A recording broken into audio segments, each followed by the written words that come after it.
What's up, everybody? Hello and welcome to episode number 104 of the VK Bros with the VK Bros themselves, Jason and Alex Von Cannell. How are you this morning, Al? I'm reeling a little bit. You're reeling? Yeah. Yeah, right. After something that happened yesterday. Mm-hmm.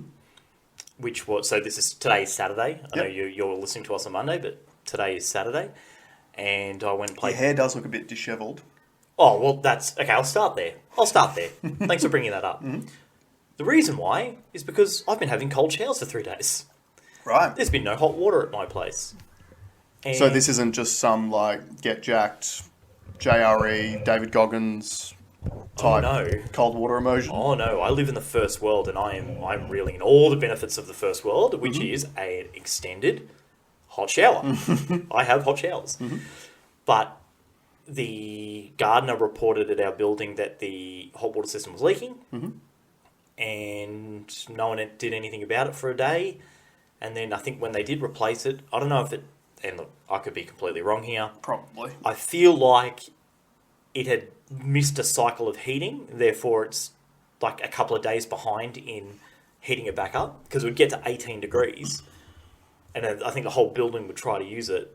So it would drain all the water out of the hot water system. And then it only got up to 30 yesterday, and then after 2 showers it was gone. Mm-hmm. And then today it's finally just starting to go back up. It's still not right. It's still not right. So anyway, there was that. Trust the science. Sounds legit. But what I'm really reeling over is I had probably the worst golf game that I've had for 5 years. Scored 51. I think last time I scored 34. Same course. Yeah. And I parred one hole. Yeah, right. But on the long, the 7th hole. Yeah. The 8th. Sorry, the long one. Mm-hmm. I launched 6 balls into the mangroves. But the weirdest thing was happening, right? So I pulled out the driver, obviously, and everything felt right. Mm-hmm. But the ball was super flat, so flat that it hit 10 centimeters in front of the tee. The ball was hitting the ground. Right. Yeah. So then I thought, okay, well maybe my... So it's like you were hitting down on it, sort of thing. Yeah. Mm-hmm. So I'm like, okay, well I'll move... Like I thought maybe my shoulder wasn't, maybe my ear wasn't behind the ball. Mm-hmm. Try it again, same thing. Try it again, same thing. I just kept reloading. Mm. Same thing. 6 times. Lost 6 balls in one hole. And then the one that I posted up on socials...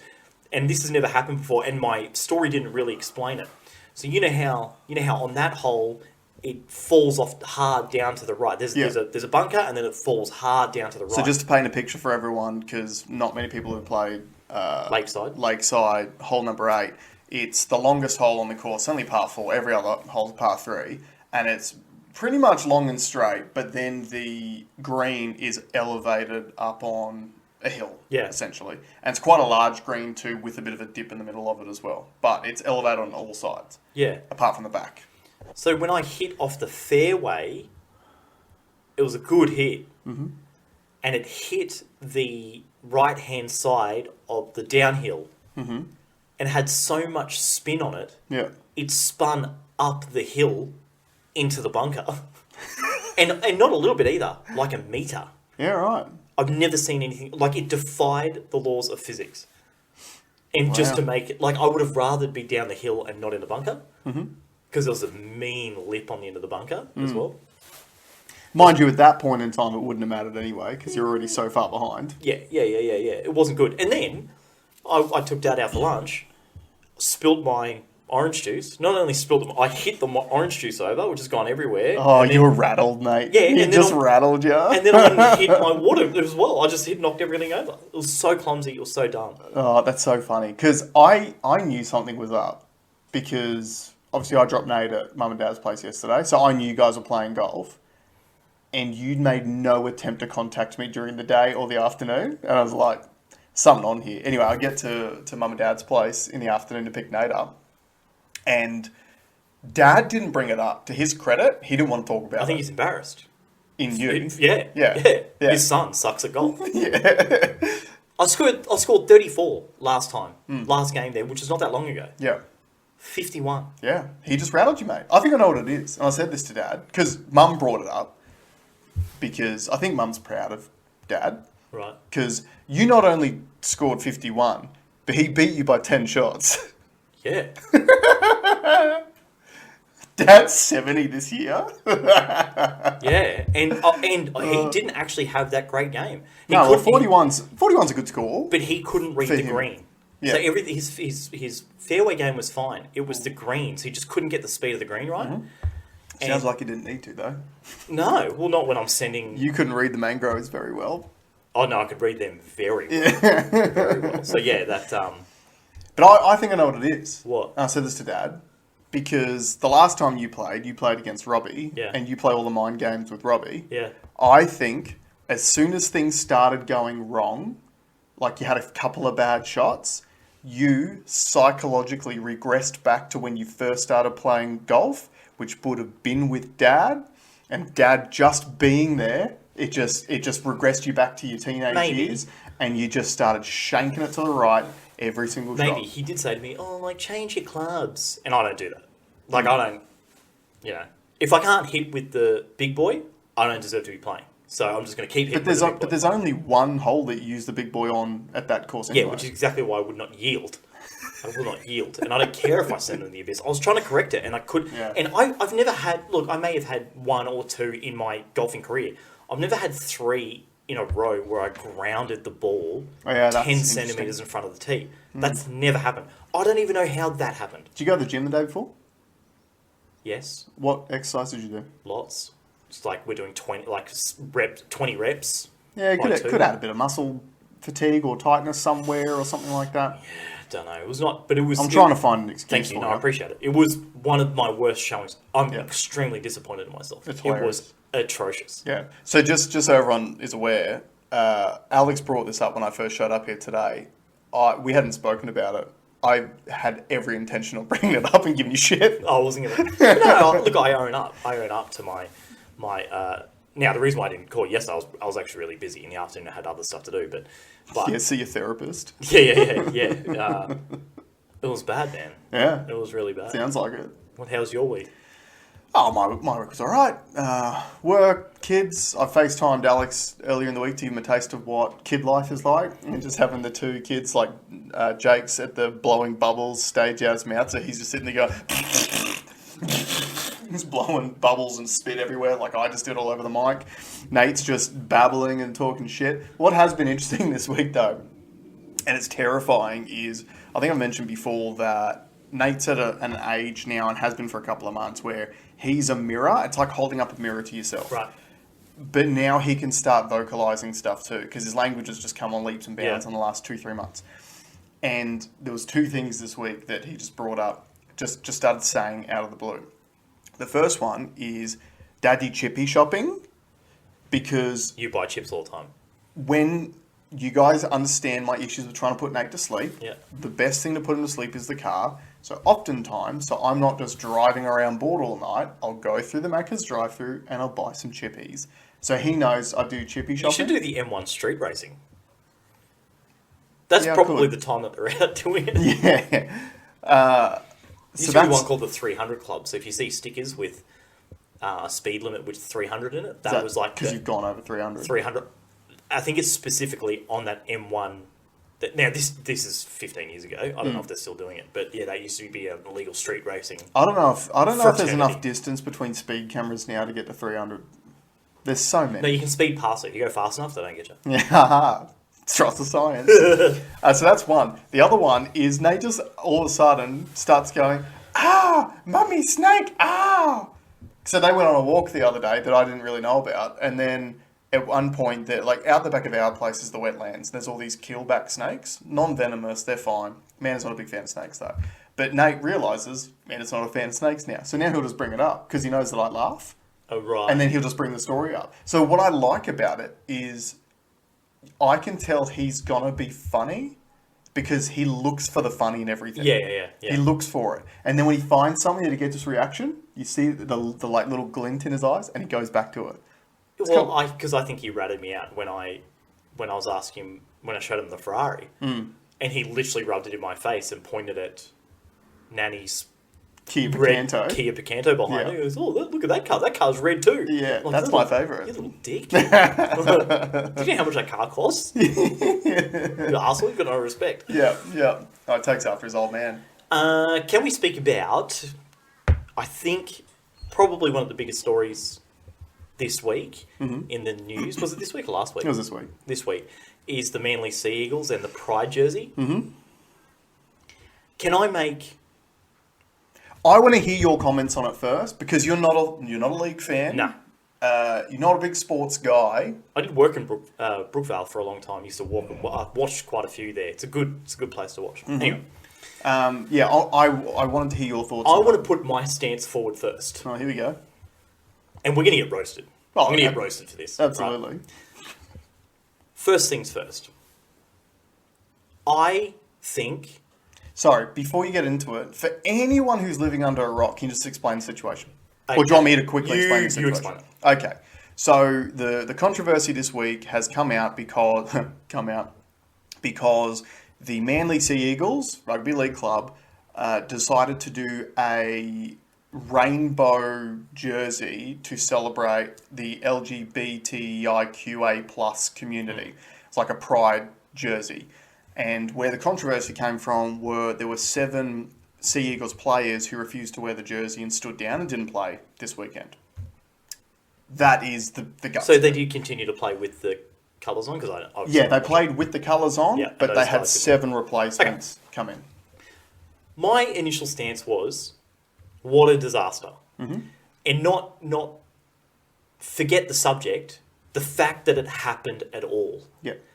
Now, if you know the people within your organisation, you'd probably know that it wasn't going to go down that well.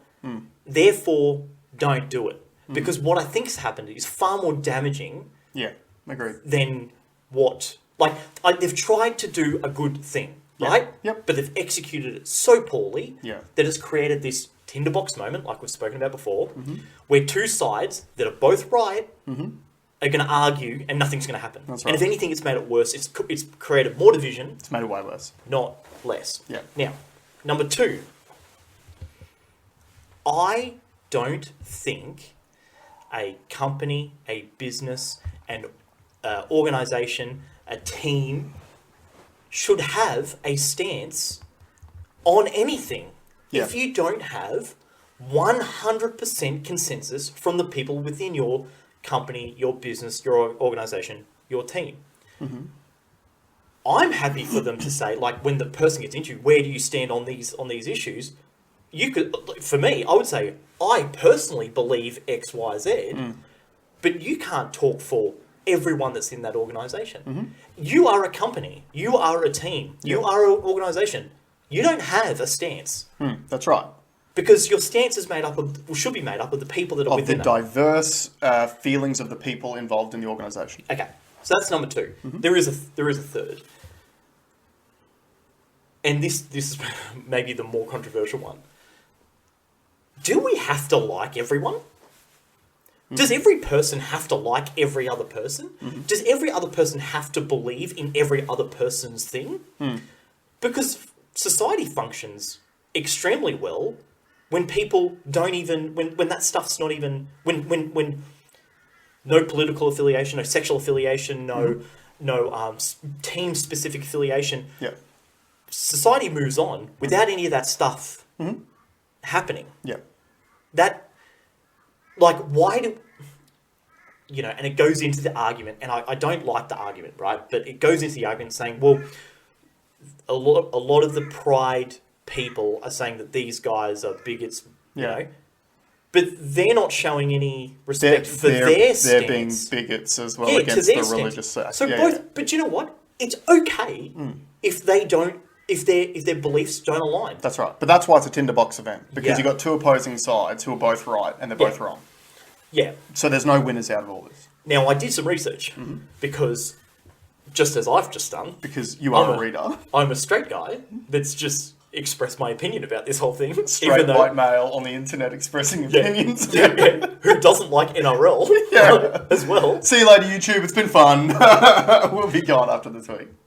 But, so I reached out to a couple of my gay mates. Yep. And I said, what do you guys think about it? Yeah.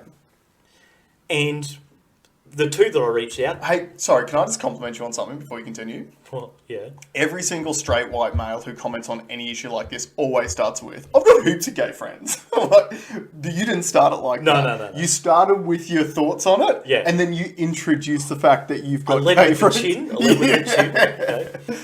And then I pulled out the gay card. Yeah. Draw 4! So, the first one I rang, I won't name them. No. But don't out them. He said, thank you for asking. Right? And he said, because it seems to be a lot of straight people trying to be the voice of our community. Mm-hmm. And it's bullshit. I don't think it's made it worse. It shouldn't be like that. A simple statement saying that we accept anyone into our organisation would have been just fine. Mm-hmm. But now it's done so much damage. He also expressed that he didn't like being lumped into the LGBTQ A+. And even when I spoke to my other mate about it, like, it's almost that the L's and the G's are they're old news. They're on the outs. That's right. Yeah. But anyway, my other mate, he said something really interesting. He dated a Samoan. Yep. And a very religious Samoan. Mm-hmm. It was illegal in Samoa to be gay. Yeah. And that was not that long ago. Mm-hmm. But he also said a really interesting thing. It was like, he's like, and he's not an NRL fan either, but he knew the story, and he's like, no one's taking into consideration what home lives these guys have. That's right. Because they're all islanders, right? Yeah. They're all islanders who are all deeply religious. I think they're Mormon primarily. Yeah. Well, he said there was a heavy Christian focus in Samoa, and he said they live in a matriarchy. So they're although the fathers are the breadwinners, the mum runs the family. Yeah. Like all the decisions are made by the mum. And Mm-hmm. he's experienced this. He dated this guy for like 4 years. And he's like, no one's taking consideration that these guys will have to go and deal with that at home. That's right. What happens in the media, because it doesn't affect what happens on the field. Yeah. It doesn't affect, social media doesn't really physically affect you. But when you go home and you've got to deal with the matriarch of your household, and you've gone against what their beliefs are. That's right. Like, that's crazy. And family's everything for these communities. Yeah. Family's everything. So So it was. Now that was an interesting part that I hadn't thought of. Look, I knew that they're very religious, but that specific side of it, I was unaware of, and he kind of said the same thing. He's like, I get it. You're trying to do the right thing, and it would be really nice, but it'd be even nicer if we didn't need to have that's right. that to be accepted. Okay, can I tell you my thoughts now? But segueing from that point there to me is the most important thing out of all of this stuff, and it's not just this situation. It is any conversation that we're having these days about inclusion, because, and we had I won't get into that. My biggest problem with all of this stuff is, under the supposed guise of inclusion, what the drivers of these movements are really doing is they are separating people into ever more specific groups. Yeah. So you're all separated into your group. So that's not inclusive at all. Yeah. That's exclusive. Yeah. But not only that, they then take it a step further, because then they classify which group is a victim and which group is an oppressor. Yeah. So now we've got a situation with the Manly thing. You've separated it into LGBTIQ plus group. Yeah. They have grouped them all together. And you just said that from a G, the Gs aren't that happy about being lumped in with the whole group. And then you've separated them from the religious guys.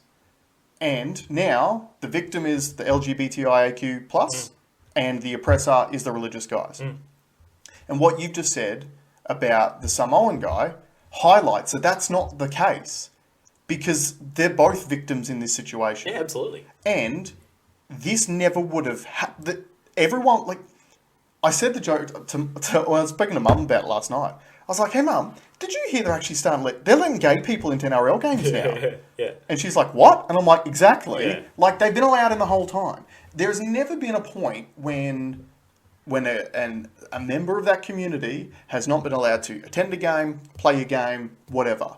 And I understand the pressure from being in a male-dominated, masculine industry like that, the pressure that a gay person must feel about not coming out. I understand that.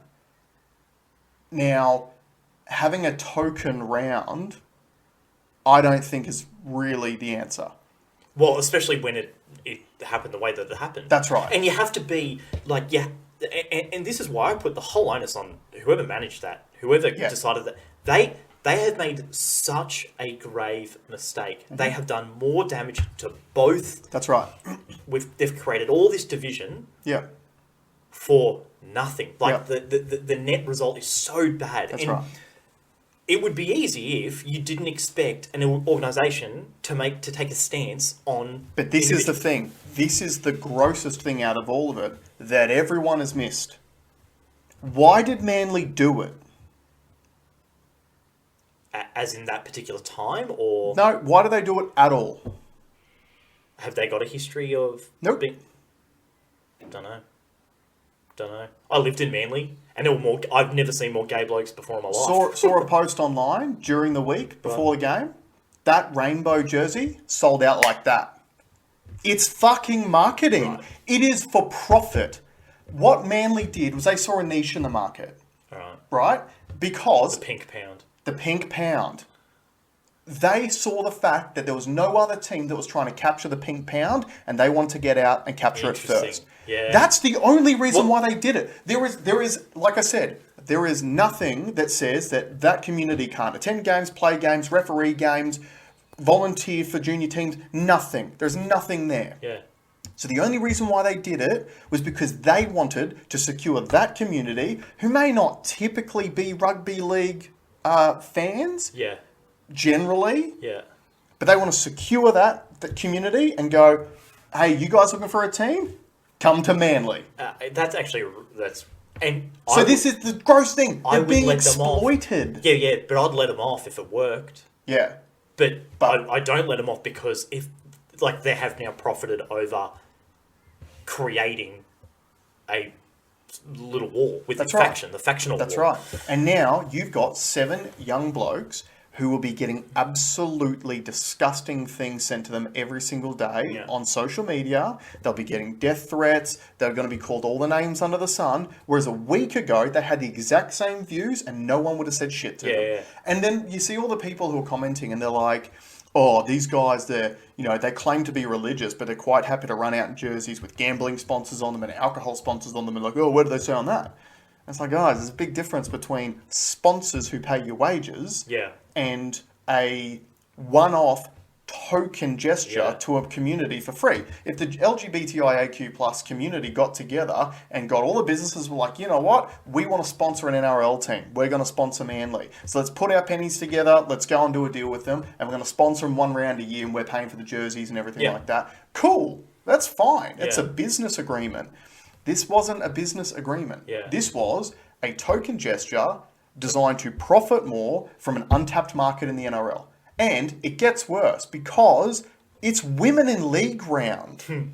This round is supposed to be about celebrating the women who make NRL or rugby league in general possible in Australia. It's supposed to be about celebrating the mums who raised the kids, who took them to the games, who volunteered in the canteen at grassroots levels, like made all the sacrifices so these players could be playing at the highest level in not only NRL, but the NRLW now as well. Yeah. It's supposed to be about celebrating them. So, again, the women are getting fucked. Again. Like, why do we keep taking things away from women to give it to this other community? Why didn't we have if you wanted to have a pride round, cool, organise it. Yeah. maybe consult the players at all. Well, that's the glaring thing out to me is that. Yeah. But you wouldn't even have to ask players. You would have known. That's right. If you were really close to they should be close to their players. Look, if Des Hasler was asked, like I've met Des. Yeah. I used to service his car. Right. He'd know. Yeah, but that's, look, in fairness, there is distance between the organisation and administration and the playing group and the coaches. But someone should have got in there and gone, hey, guys, this is not going to fly. This is a really bad idea. I know. And, yeah, but usually when these ideas get put forth, it's because there's some money on the end of it, right? Like... For sure. If they weren't going to be making any money out of this, do you really reckon that they would have pushed it through? Because I guarantee you, when the CEO and admin first presented this to the coach, he would have said, boy, we shouldn't do this. Yeah. He would have said that. But see, if it's a moneymaker, I cop it. That's the only time I cop it. Because so call it what it is. Yeah, hey, I agree. And this is what I believe it is. And like I said, you can tell because you saw posts up. Oh, look, the merch sold out like that. Oh, look how much support we're getting.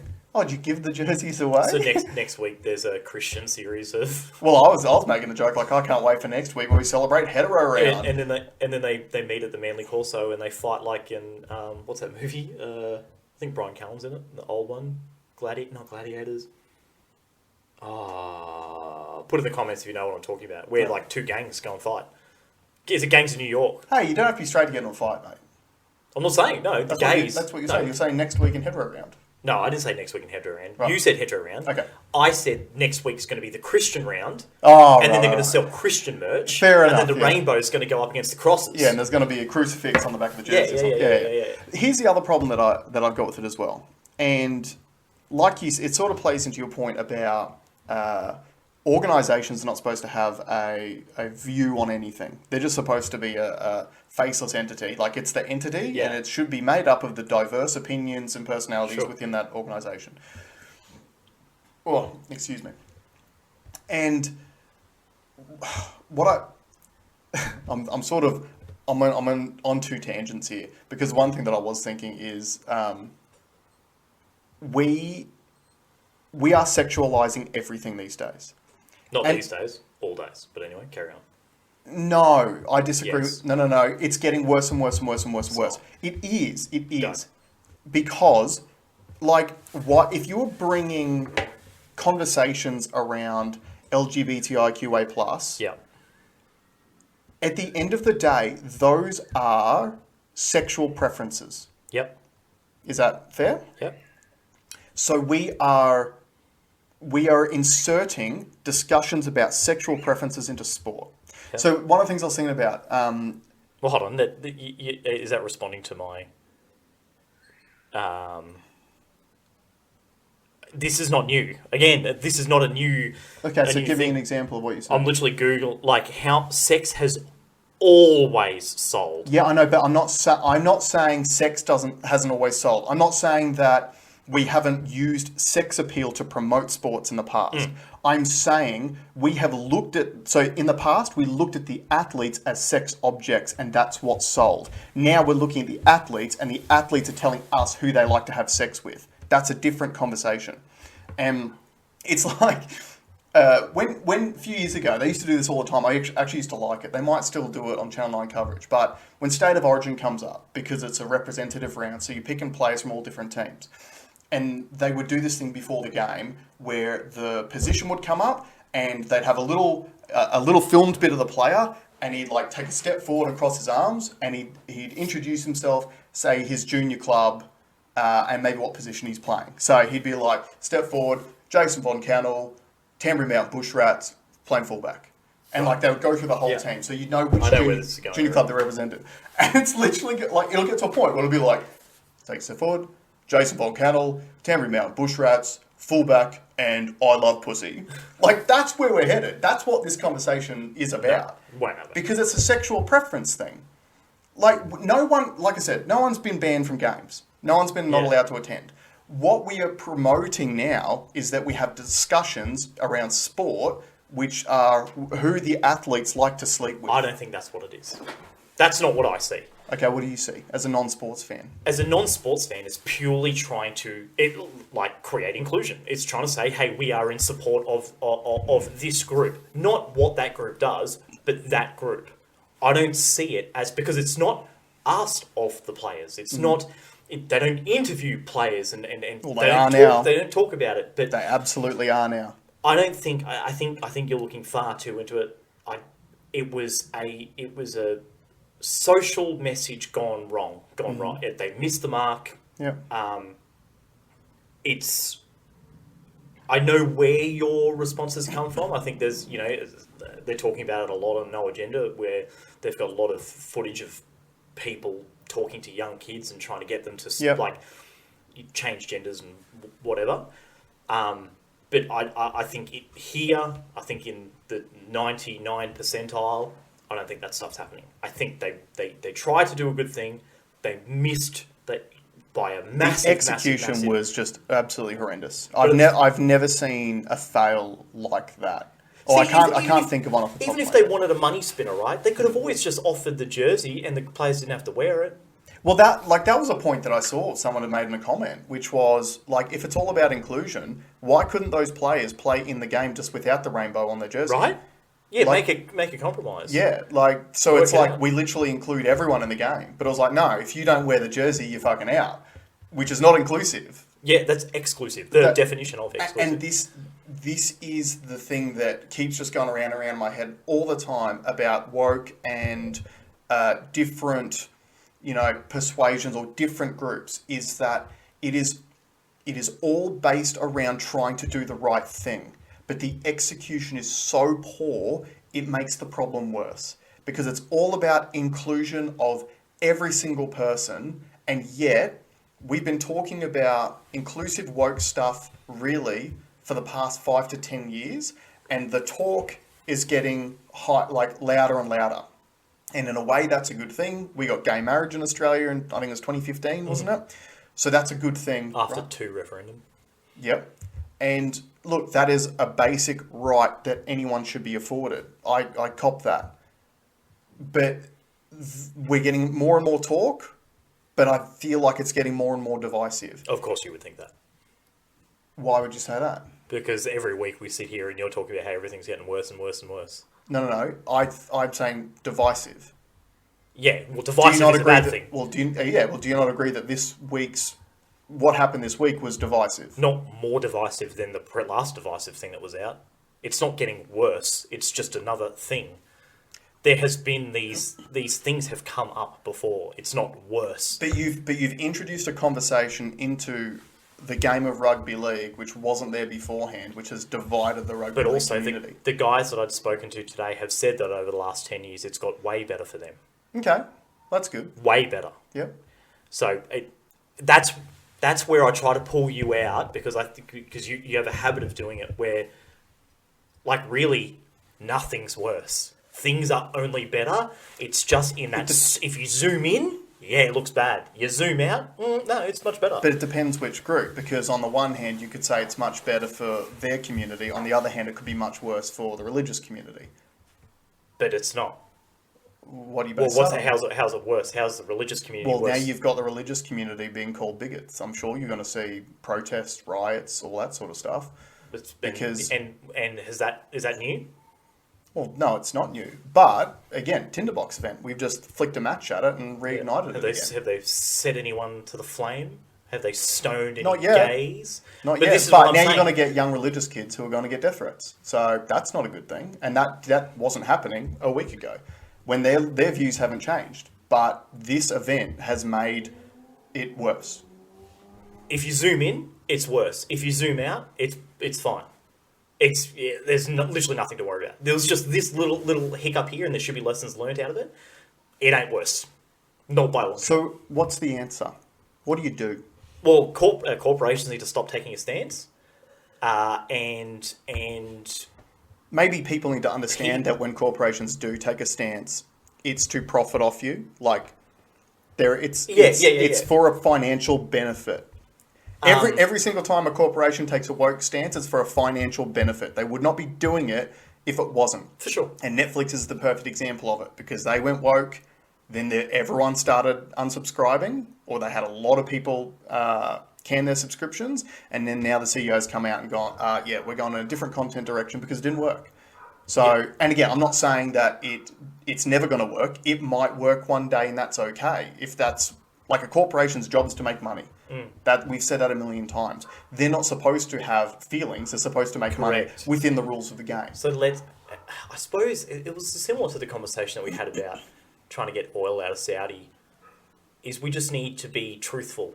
Yeah. With ourselves and say there are things that we don't like that happen in the communities, but there are things that we need to have from that opposing force. Yeah.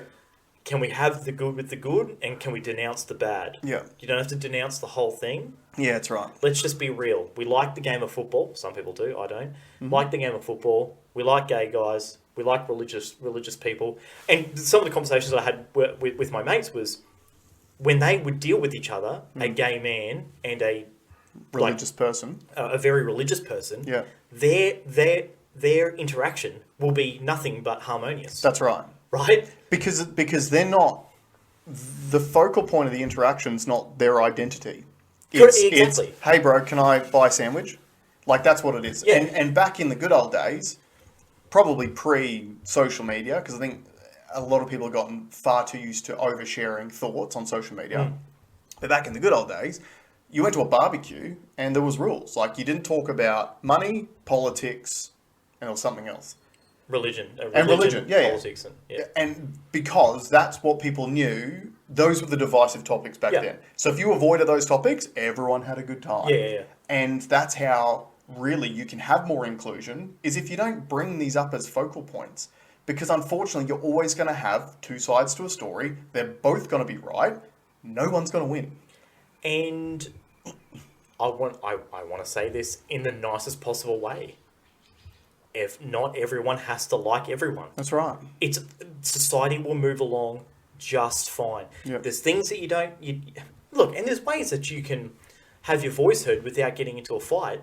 If you're not happy with the way an organisation runs because of their stance, which they shouldn't have, well, don't fund them. That's the only thing that's going to make these corporations is with money, is really with money. And look, you never know. Maybe Manly's going to get a flood of new members. Could do. Potentially. Yeah, could do. So from the local church? Probably not. Get paid and sit on the bench? Yeah, probably not. No, but so that would be that's my big takeaway is the main three is companies shouldn't have an opinion. We need to understand that their businesses are in it for money. Yeah, that's a big takeaway for me. That people need to understand any decision a company makes has a profit motive every time. And society can be very harmonious without us all having to like everyone. Yeah. The fact that we are different is what makes us special as a species, right? Yeah. And that religion has some really extreme views that not a lot of people would agree with, but they do. And then, there's extreme liberals that have very strange, like extreme ideas. Yeah. But it's all okay. Yeah, if you go to one doesn't have to be right and one has to be That's right. wrong. And if you go to the 1% of any interest, they're all crazy. It doesn't matter which group you're in. Yeah, the most hardcore train collector is a weirdo. Oh, absolutely. Yeah. Everybody knows it. Yeah. And it's interesting because, like, if you just apply this to your own, like, your upbringing, you're growing up. And you want to have inclusion. So let's say you're a kid in primary school and, you wanted to play soccer and no one picked you in the team. And then you couldn't play. And that would upset you. And then your mum would complain to the school or whatever, and then they'd have a chat to the kids and be like, look, you got to include him in the game. And then when you do get included, generally, it works out well. And, like, that's what I guess we're trying to promote here. But at the same time, too, if you're, let's say that there's bullies in your school and the bullies just beat you up every single day, you and them probably ain't going to be friends. Yeah. And there's no reason why you need to be.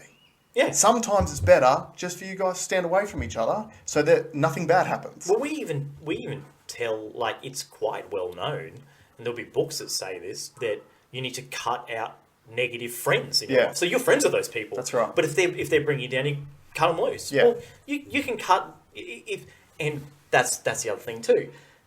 If, like you said before, I don't like how we put them in a group in boxes. They're all different. They're all unique. Yeah. You can be religious, or you could be gay. Yeah. You can be a cock. That's right.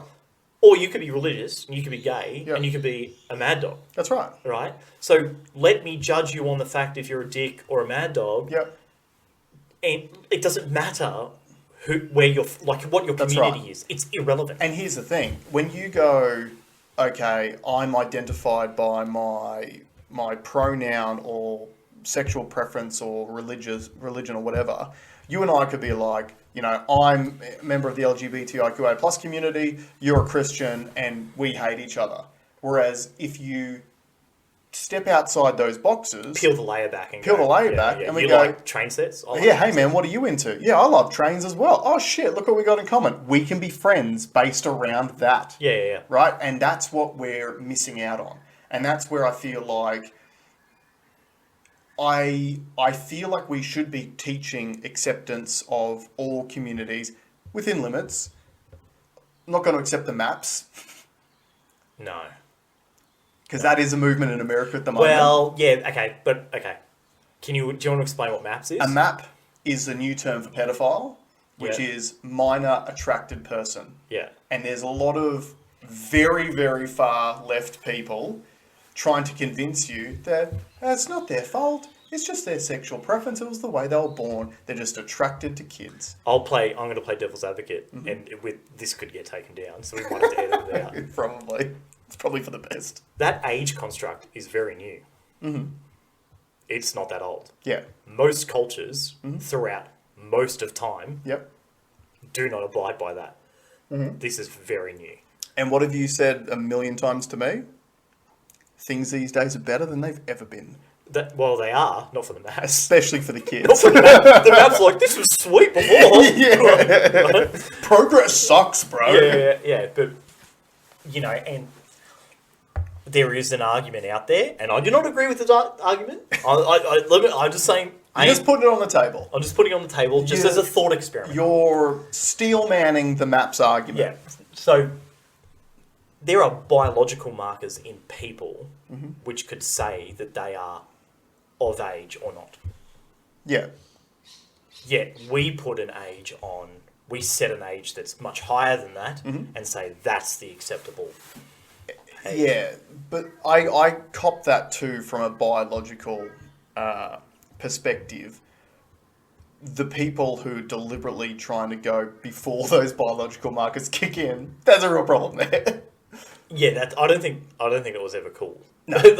Like they're extremists. They're the 1% extremists. Yeah. But yeah.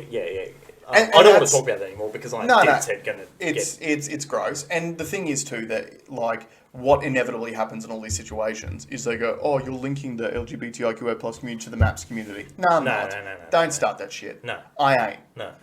I don't care which persuasion it is of kids you're after. You're a map, you can fuck off. Yeah, but I would also say I don't like the idea of even the talk around communities. That's right. Because it's just silos. You are dividing people. We're all human beings. We say at the start of the year? Team human.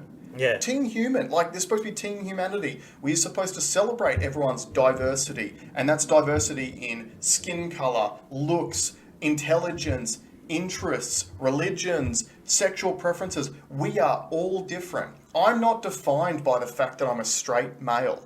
I'm not. No. I've got a diverse set of interests. Yeah. I'm into a whole bunch of different things. I can connect with different people based on a whole range of different subjects. It's not just based on the fact that I'm Jason, temperamental bush rats, and I love pussy. Like, it's not. Yeah. And we actually need to zoom out. We're zooming in at the moment, and we're getting more and more specific. We just need to zoom out and go, everyone's a human being. Yeah. And kick on and have a good time. And can you just chill? Okay. Can we get off this subject now? I'm super uncomfortable. We can. How much time? We got 15 minutes. Okay. Can we talk about Wellcamp? Oh, yeah. So, actually, before you talk about that Wellcamp, can I talk to just really quickly about Tasha's school's Wellcamp. Sure. They've got a, and I'm not speaking for the school, but I mean, it might convince you. She works at a private school, and they have a thing for, and one of their big selling features is a thing called Ironbark. Right. It's a place. Yep. It's a block of land that was donated by an old student. Okay.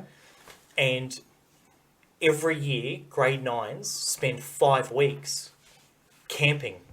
Right. That's cool. Making their own food, doing navigational exercises. Yep. They spend 24 hours, they dropped in the middle of the bush with a map and a compass, and they've got 24 hours to get back. They dropped in the bush with a map? Yeah, sorry. See how they can get really Is this the Scouts? What a sneaky name. But so all the kids are super psyched to do it. Obviously, a lot of... dropped in the woods with a map. A map with a compass? Yeah. Righto. And then they have to navigate their way back to... it's like... It develops so much character. And Tasha got to go and have a look at it yesterday. Yep. And she was so impressed. She was telling me about it. I was like, this is amazing. Because really cool. I did that at cadets. But they never offered anything like it at school. No. And we'd even on my sergeant's course, which was the biggest, I think that was only 3 weeks. Yeah. These guys are doing it for 5 weeks at grade 9. That's full on. Oh, yeah. And Tasha was saying they have a lot of long term. Like, there's people that work at that school that went to that school and have been there for 40 years. Yeah. They're like, and obviously those bonds that you make, and I know this with cadets, it's different. The relationships that you build are on a different level when you are under that kind of stress and duress. Yeah, it's the same thing I say about the military. No phones, no technology. Yep. No lollies, no sugar for 5 weeks out there. For some of those kids, that'll just be even just a good detox. Absolutely, absolutely. But yeah, it's amazing. And she said basically 99% of them are having an absolute ball. So it's really cool. That is really cool. It is really cool. Yeah, and that is something that is so good for kids, which like we don't do anywhere near enough these days. Yeah. And you know, we're seeing the results of it, a lot of it. Like, I think that... Mark Andreessen, I've been listening to some of his podcasts. He was on Rogan not that long ago. He developed Mosaic, which turned into Netscape. Billionaire. And he talks about how the school system's 100 years old and it's never really been revised. And it's pretty much designed to create factory workers. Yeah. Bells ring, lunchtime, you know, and the way of thinking. Yeah. And he's like, it's unfortunately it's not going to change. But if you had the ability to, and again, it's easy for me to say because I don't have kids, but I would like to think that if I did, I would find them a very unique way to learn. Yeah. Because I want my kid to be special. Yeah, and it is about trying to be. You have to be mindful of it as a parent, and I think that's one of the big keys to it, because you're right. The schooling system trains kids into that factory worker mentality. Unfortunately, those kids then become adults who have their own kids and still have that factory worker mentality, and it just continues. And for a lot of parents, I think, like, life's hard, man. Like, especially now, you know, cost of everything going up, all that shit. Life is difficult. You know how difficult it is for me to do certain things just based, like, when the FaceTime calls and you see how hectic it gets. And I think for a lot of parents, they're like, oh, like, thank God the kid's finally in school. They're off my hands. I don't have to worry about them for 6 hours a day. And then afterwards, it's like, oh, I have to help you with their homework and whatever. And they're not actively thinking about, okay, so school's going to give them a certain level of learning. What else can I do to extend them in different ways? Because I think it's really, really important. And it's simple things like I like thinking about all the time, just, you know, things that kids are supposed to do. Go out and climb trees. Yeah. That's something not enough young kids do because everyone's so risk averse these days. Yeah. They're scared of letting kids potentially hurt themselves. Yeah. And it's like, there's a reason why kids bounce when they fall. Yeah. It's a genetic, like, that's on purpose. I read an article that talked about billionaires and what billionaires do with their kids. they'll send your kid, oh, you're going to go build ships in France. Yeah, do something out of the box. Then you're going to go and you're going to go work in a mission in India. Yeah. And then from there, you're going to, and just give you real world. Jordan Peterson talks about it a lot, where he talks about the concept of letting your children do risky activities carefully. Yeah. And I think that's really, really important because, and look, I think it's just, not to generalise, I think it's a male-female thing. When Nate was really young and first started playing on playgrounds and stuff like that, I was happy to stand back, let him have a crack at things, fall off ladders, and Amanda was very quick to try to protect. Sure. And I think that's just naturally inbuilt in you as your personality as well. But it's funny, Nate pushes the boundaries all the time. He'll constantly be climbing up on top of the couch, jumping over the back of it, jumping off the couch onto the floor, all those sorts of things. But I can see the cogs ticking over in his head. Yeah. And you know that he's actually assessing risk every single time. Yep. If you take those opportunities away from your children to learn those lessons now, what are they going to do when they're out in the real world, when there's risk everywhere, or at least perceived risk everywhere? Yeah. That's when they end up being paralysed by fear and living in their mum's basement forever. A lot of that. Now, wellness camp. Yeah, so John Cougar Wellcamp. The Wellcamp quarantine facility has come into the spotlight again. The spotlight again this week. First time it was in the spotlight was that it was coming. Yeah. Which we spoke about.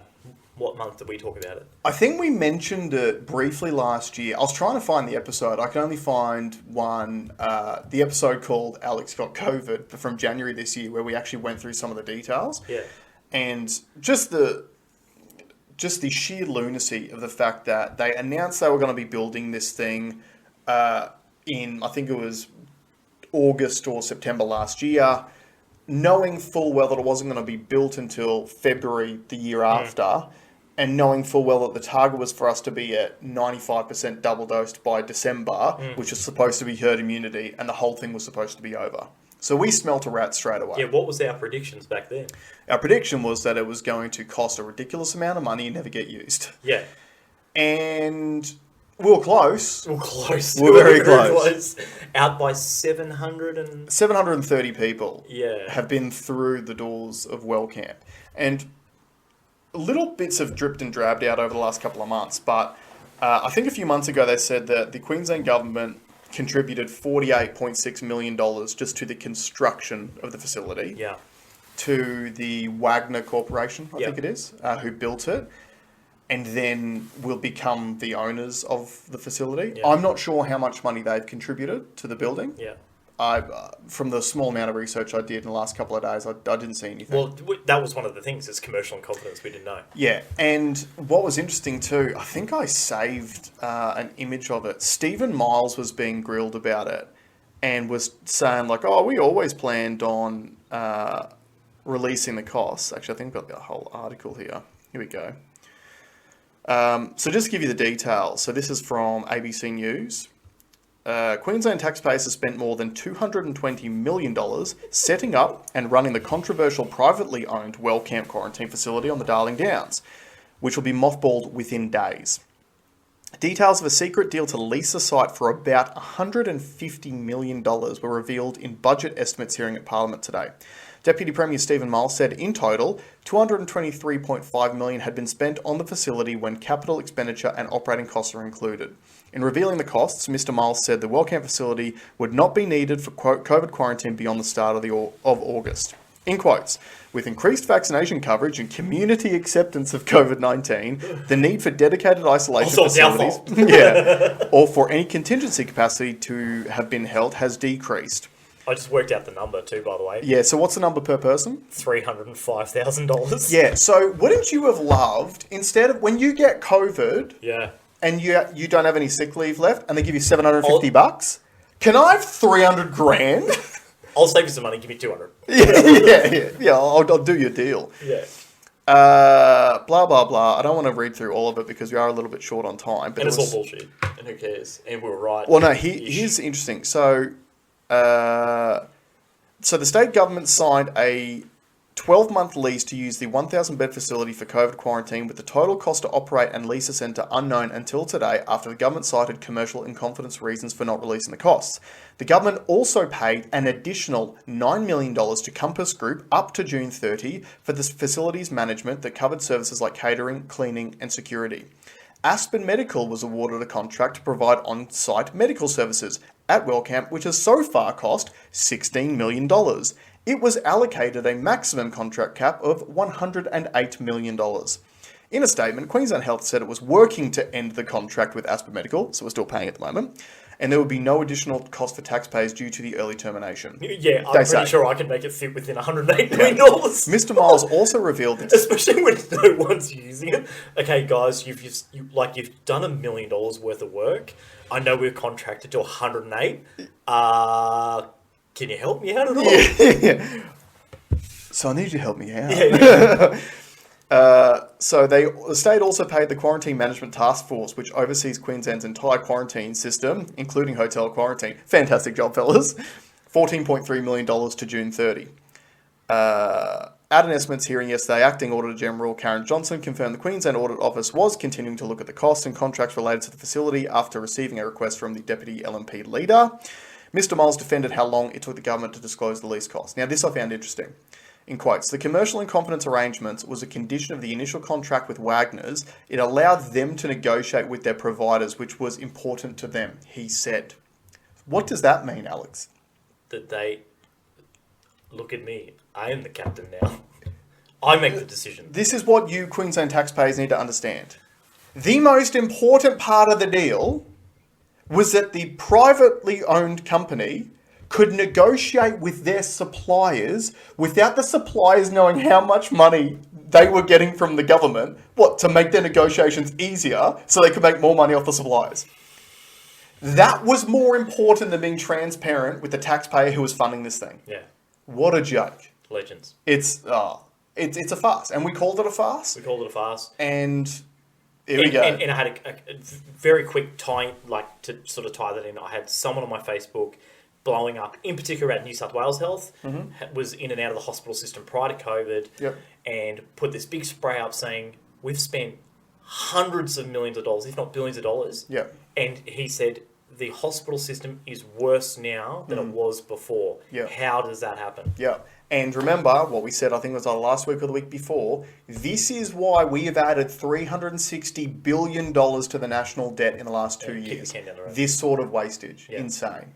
But hey. And on that note... Thanks very much for joining us, guys. See you next week.